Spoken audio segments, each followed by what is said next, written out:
Nos últimos 13 anos, o Partido dos Trabalhadores promoveu um inchaço do Estado brasileiro. Nesse período, o PT criou 40 empresas que aumentaram os gastos e ajudaram a provocar a crise fiscal do governo.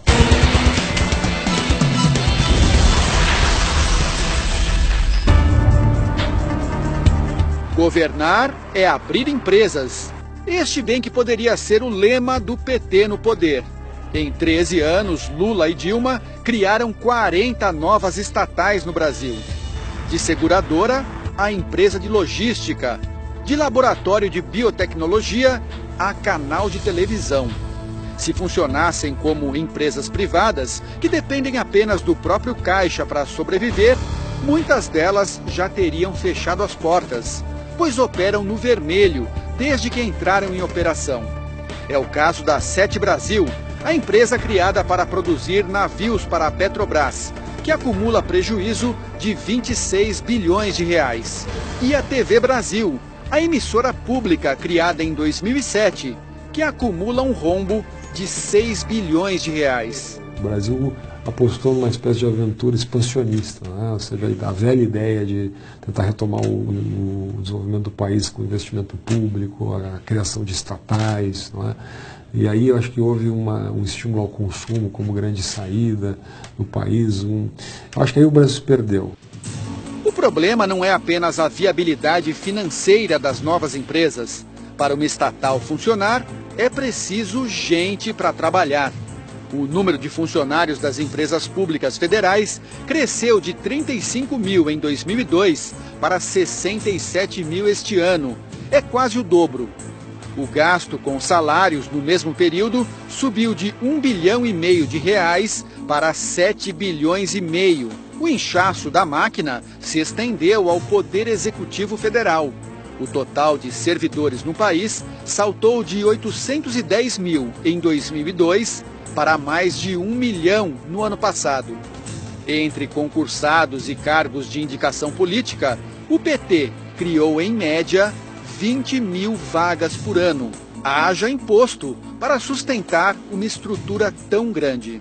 Isso tudo acabou, acho que, eclodindo a crise em 2013 em diante, quando a crise econômica fez com que o PIB caísse, não é? E com isso o nosso déficit fiscal explodisse. Os cargos comissionados, indicados pelo PT ou por partidos que apoiavam o governo, chegaram a 120 mil no governo Dilma Rousseff. Causa um efeito de desmotivação muito grande naqueles servidores concursados que, às vezes, estão almejando a ocupar um cargo de chefia e, quando menos imaginam, são preteridos em função de alguma indicação política. O crescimento da estrutura burocrática é um dos fatores que levaram ao descontrole dos gastos públicos e, consequentemente, à inflação. Sem ter de onde tirar mais dinheiro para sustentar a máquina, a aventura expansionista jogou o país na recessão.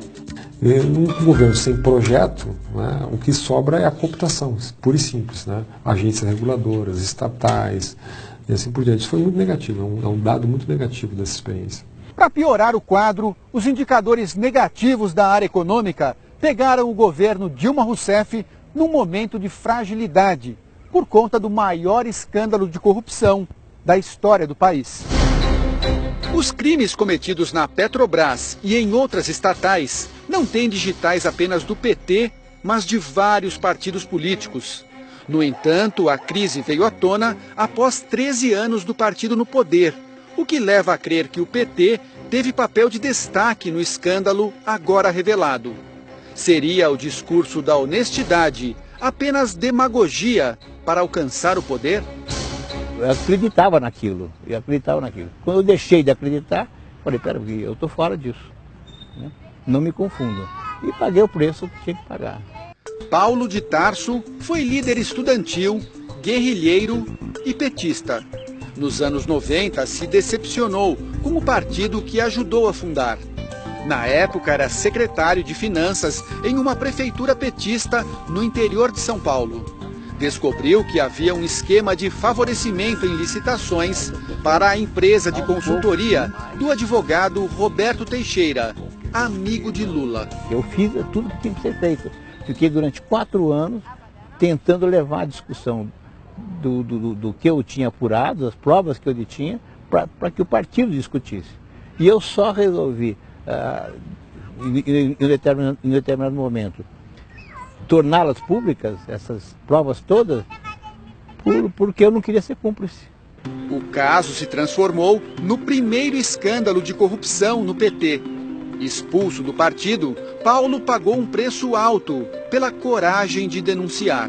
Eu era o traidor, e como tal fui transformado em pária político. Eu sei as dificuldades que eu passei, né, de simplesmente o PT e seus dirigentes, militantes, impedirem até que eu trabalhasse. A assessoria de imprensa do PT disse que o partido não cria e nem gerencia cargos públicos e que fez um governo de coalizão durante os 13 anos, inclusive com o PMDB. O novo governo diz que já começou uma reforma administrativa que pretende reduzir o número de cargos comissionados. A previsão é cortar cerca de 4.500 vagas.